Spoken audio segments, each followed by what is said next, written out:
কাশ্মীরের পাহালগামে যখন রক্ত ঝরছে, পর্যটকদের আর্তনাদে আকাশ ভারী হয়ে উঠছে, ঠিক সেই সময় প্রধানমন্ত্রী নরেন্দ্র মোদী ছিলেন সৌদি আরব সফরে। তিনি তখন চুপচাপ ছিলেন না, বরং কৌশলে চুপ ছিলেন। কারণ তিনি জানতেন এই ঘটনার পেছনে দায় চাপানো হবে চিরপরিচিত বিদেশি হস্তক্ষেপে এবং টার্গেট হবে পাকিস্তান। কিন্তু এবার সেই পাকিস্তান আগেই বুঝে গেছে মোদী সরকার কি করতে চায়, আর তাই একে একে মোদীর পালানোর সব দরজা বন্ধ করে দিচ্ছে ইসলামাবাদ। পাহালগামে ২৬ জন নিহত হওয়ার পর ভারত যা করেছিল তা অনেকটা পুরনো চিত্রনাট্যের মতো। সরাসরি পাকিস্তানকে দায়ী করা, হাই কমিশনার তলব, সীমান্তে সামরিক তৎপরতা, আর কিছু মিডিয়া প্রোপাগান্ডা। কিন্তু এবার পাকিস্তান থেমে থাকেনি, বরং তারা যেভাবে কূটনৈতিক পাল্টাঘাত শুরু করেছে তাতে ভারতীয় মিডিয়া হতবাক, দিল্লির পররাষ্ট্র মন্ত্রণালয় ভ্যাবাচাকা খেয়ে গেছে। প্রথমে পাকিস্তান বাতিল করেছে সব ভিসা, ভারতীয়দের ৭২ ঘণ্টার মধ্যে দেশ ছাড়ার নির্দেশ দিয়েছে। এরপর আকাশসীমা বন্ধ, ভারতীয় পণ্য রপ্তানি নিষিদ্ধ, সীমান্ত বন্ধ এবং কূটনৈতিক সম্পর্ক ন্যূনতম পর্যায়ে নামিয়ে আনা। এই প্রতিটি পদক্ষেপ ছিল মোদীর কূটনীতির ওপর সোজা আঘাত। এবং সবচেয়ে বড় কথা, ইন্দাস পানি চুক্তির ওপর পাকিস্তানের হুমকি। তারা স্পষ্ট বলেছে, ভারত যদি নদীর পানি আটকে দেয় সেটা যুদ্ধ ঘোষণা বলেই ধরা হবে। এর মানে কি? মানে মোদী যে আন্তর্জাতিক মঞ্চে নিজেকে একজন উন্নয়নের প্রতীক হিসেবে তুলে ধরেছিলেন, সেখানে এখন তিনি নিজেই হয়ে পড়েছেন এক অবাঞ্ছিত নেতা। কারণ পাকিস্তান জাতিসংঘে পর্যন্ত ভারতের বিরুদ্ধে সরাসরি অভিযোগ এনে দিয়েছে। এই মুহূর্তে মোদীর কূটনৈতিক চ্যানেলগুলো কার্যত স্তব্ধ। কোনো মিত্র রাষ্ট্র সরাসরি ভারতের পাশে এসে দাঁড়ায়নি, বরং সবাই বলছে উভয় পক্ষকে সংযত থাকতে হবে। এটাই কূটনীতিক ভাষায় পরাজয়ের প্রথম সাইন। আর এই অবস্থায় পাকিস্তান যা করেছে তা হলো কৌশলগত মাস্টার স্ট্রোক। তারা জানে ভারত এই মুহূর্তে অনেকগুলো জায়গায় ব্যস্ত। উত্তর পূর্ব ভারতে বিদ্রোহ, মণিপুরে দাঙ্গা, পাঞ্জাবে কৃষক বিক্ষোভ, আর তার উপরে ২০২৫-এর সাধারণ নির্বাচন। এর মাঝেই কাশ্মীরের হামলা মোদীকে নীরব করে দিয়েছে। পাকিস্তান জানে এটাই চাপ দেওয়ার সঠিক সময়, আর তাই তারা একটার পর একটা গেট বন্ধ করে দিচ্ছে। ভিসা বন্ধ, আকাশ বন্ধ, বাণিজ্য বন্ধ, সম্পর্ক বন্ধ। এই অবস্থায় মোদীর সামনে পালানোর কোনো রাস্তা নেই।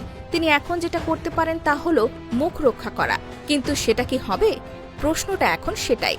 আর পাকিস্তান এই প্রশ্নটা সামনে এনে দিয়েছে একেবারে সময় বুঝে, জায়গা বুঝে। মোদীর গলা যতই চড়া হোক, আন্তর্জাতিক মঞ্চে এখন তার কণ্ঠস্বর শোনা যাচ্ছে না।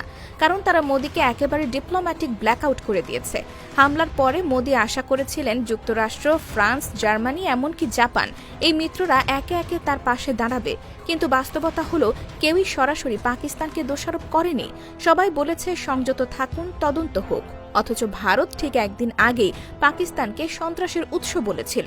এদিকে পাকিস্তান জাতিসংঘ নিরাপত্তা পরিষদে অভিযোগ দিয়েছে, কাশ্মীরে ভারতের নৃশংস দমন নীতি, নির্বাচনবিহীন শাসন এবং মুসলিম নিধনের প্রতিবাদে মানুষের মধ্যে ক্ষোভ তৈরি হয়েছে। তারা এটিকে লোকাল রেজিস্ট্যান্স হিসেবে ব্যাখ্যা দিয়েছে এবং টিআরএফের সঙ্গে পাক সরকারের কোনো সম্পৃক্ততা নেই বলে প্রমাণ হাজির করেছে। আর এখানেই মোদীর দ্বিতীয় দরজাটিও বন্ধ হয়ে গেছে। কারণ তার পুরো অভিযোগটাই দাঁড়িয়েছিল এই যুক্তির উপর, হামলা পাকিস্তান করিয়েছে। সেই যুক্তিরই কোনো আন্তর্জাতিক ভিত্তি নেই, প্রমাণ নেই, সাপোর্ট নেই। আরেকটা জায়গা যেখানে মোদীর মুখ বন্ধ হয়েছে তা হলো ইন্দাস পানি চুক্তি। পাকিস্তান বলেছে, যদি ভারত একতরফাভাবে পানি বন্ধ করে দেয়, আমরা এটিকে যুদ্ধ ঘোষণা হিসেবে ধরব।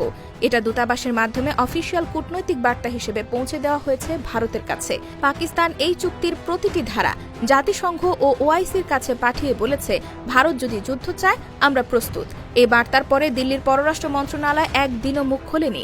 কারণ তারা জানে ১৯৬০ সালে স্বাক্ষরিত এই চুক্তিকে একতরফাভাবে বাতিল করলে ভারতই হয়ে যাবে আন্তর্জাতিক আইনের ভঙ্গকারী। এই সময় ভারত চেষ্টা করেছিল পশ্চিমাদের পাশে দাঁড় করানোর, কিন্তু যুক্তরাষ্ট্র, ব্রিটেন, ইউরোপ সবাই স্রেফ কন্ডেম করেছে হামলাকে, পাকিস্তানকে না।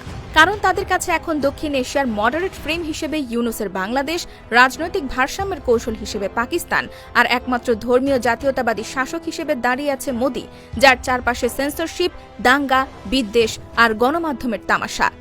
এই বাস্তবতা পশ্চিমা বিশ্ব জানে এবং তারা এখন মোদীর পেছনে দাঁড়াতে ভয় পাচ্ছে। তাই মোদী বুঝে গেছেন তিনি এখন একা। এদিকে পাকিস্তান পাল্টা চাল দিয়েছে মিডিয়াতেও। তারা তাদের রাষ্ট্রীয় সংবাদ মাধ্যমে একের পর এক প্রতিবেদন ছড়াচ্ছে ভারতের কাশ্মীরে কিভাবে মুসলমানদের বাড়িঘর পোড়ানো হচ্ছে, কিভাবে কারফিউ দিয়ে জনগণকে বন্দী করে রাখা হয়েছে, কিভাবে নির্বাচন ছাড়া শাসন চলছে। এই ন্যারেটিভ এখন ধীরে ধীরে মধ্যপ্রাচ্য, তুর্কি ব্লক এবং আফ্রিকান ইউনিয়ন পর্যন্ত ছড়িয়ে পড়ছে। আর এর মধ্যেই পাকিস্তানের বিদেশ মন্ত্রী এক ঘোষণায় বলেন, ভারত যেভাবে আগ্রাসী কৌশল নিচ্ছে সেটা আত্মরক্ষার বাধ্যতামূলক পথ তৈরি করছে। আমরা সব অপশন খুলে রাখছি। এটাই মোদির চরম আতঙ্ক, কারণ যদি পাকিস্তান যুদ্ধ পরিস্থিতির আইনি কাঠামো তৈরি করে ফেলে তাহলে আন্তর্জাতিক মঞ্চে ভারতের আগ্রাসী রাষ্ট্র হিসেবে তকমা লাগবে, আর সেই তকমা মোদির আগমনী নির্বাচনকে ধ্বংস করে দিতে পারে। ভারতীয় মিডিয়ায় এখন আর চিৎকার নেই, শুধু নিঃশব্দে মুখ ঢেকে রাখা চ্যানেল হোস্টদের কণ্ঠ শোনা যায়, পাকিস্তান যুদ্ধ চায় না, তবে এবার তারা মর্যাদায় লড়ছে। এটাই আসলে পুরো দৃশ্যপট বদলে দিয়েছে। এতদিন যারা ভারতকে মনে করত দক্ষিণ এশিয়ার একমাত্র কর্তৃত্বশীল শক্তি, তারা আজ বুঝে যাচ্ছে কোনো দেশ শুধু পারমাণবিক অস্ত্র থাকলেই শক্তিশালী হয় না। মর্যাদা, কৌশল, আন্তর্জাতিক কূটনীতি আর সোজা সাপটা সাহস, এই চারটা যদি না থাকে তাহলে কেবল মোদি ব্র্যান্ড দিয়ে রাষ্ট্র চলে না। আর ঠিক সেই জায়গায় পাকিস্তান এবার বাজিমাত করে দিয়েছে। ভারতের ভেতরেই এখন মোদিকে নিয়ে প্রশ্ন উঠছে। সেনাবাহিনীর সাবেক কর্মকর্তারা বলছেন, কাশ্মীরের নিরাপত্তা এমন ছিদ্র দিয়ে গুলিবিদ্ধ হয়েছে যেখানে গোয়েন্দা ব্যর্থতা থেকে শুরু করে কৌশলগত অমনোযোগ সবই স্পষ্ট।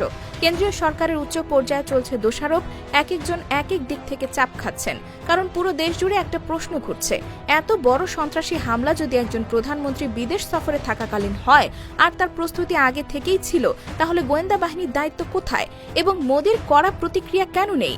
বস্তুত মোদি এখন কেবল একজন কোণঠাসা রাজনীতিক। তিনি নিজের দেশের নির্বাচন সামনে রেখে পিছু হটতে পারছেন না, আবার সামনের দিকে এগোতে গেলে আন্তর্জাতিক চাপ বেড়ে যাচ্ছে। পাকিস্তানের এই মুহূর্তের কৌশল হলো ভারতের প্রতিটি পাল্টা চাল আগেই বাতিল করে দেওয়া। যেমন ইন্দাস পানি চুক্তি, পাকিস্তান বলেছে তোমরা বন্ধ করলেই যুদ্ধ শুরু। সীমান্ত উত্তেজনা, পাকিস্তান আগেই সীমান্তে সেনা বসিয়ে রেখেছে। আন্তর্জাতিক অভিযোগ, পাকিস্তান জাতিসংঘে ফাইল দাখিল করে রেখেছে। মোদি যেদিকে মুখ ফেরান সেদিকেই দরজা বন্ধ। সবচেয়ে দুঃখজনক হলো মোদির ব্র্যান্ড ইমেজ ভয়ঙ্কর, সিদ্ধান্তমূলক, জাতির রক্ষাকর্তা, সেটাই এখন ভেঙে পড়ছে।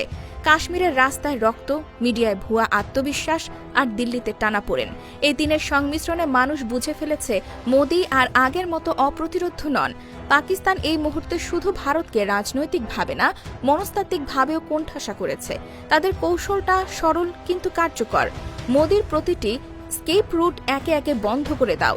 আন্তর্জাতিক মিত্র চুপ, মিডিয়া কভারেজ উল্টো খোঁচা খাচ্ছে। সীমান্ত উত্তেজনা, পাকিস্তান আগেই প্রস্তুত, কূটনৈতিক চ্যানেল কার্যত ব্লকড। ব্যবসা বাণিজ্যে চাপ দিয়ে লাভ নেই, কারণ পাকিস্তান এখন তুরস্ক, চীন, ইরান এমনকি মধ্যপ্রাচ্যের দেশগুলোর কূটনৈতিক সহানুভূতি অর্জন করেছে। এক কথায় মোদির সামনে এখন আর কোনো রাস্তা নেই, শুধু পেছনে ধাক্কা খাওয়ার ভয়। এতদিন ধরে ভারত যেভাবে বড় ভাই সেজে প্রতিবেশীদের মুখ বন্ধ করে রাখত, এবার সেই একই চাপে পড়েছে মোদি নিজেই। আর এই চাপ দিয়েছে যে দেশটা, সেটা আর মুখ বুজে থাকা পাকিস্তান না। এটা এমন এক পাকিস্তান যে এবার আর কারোর মুখের দিকে না তাকিয়ে নিজের মাটি, জনগণ আর মর্যাদার প্রশ্নে খোলা গলায় দাঁড়াতে শিখেছে।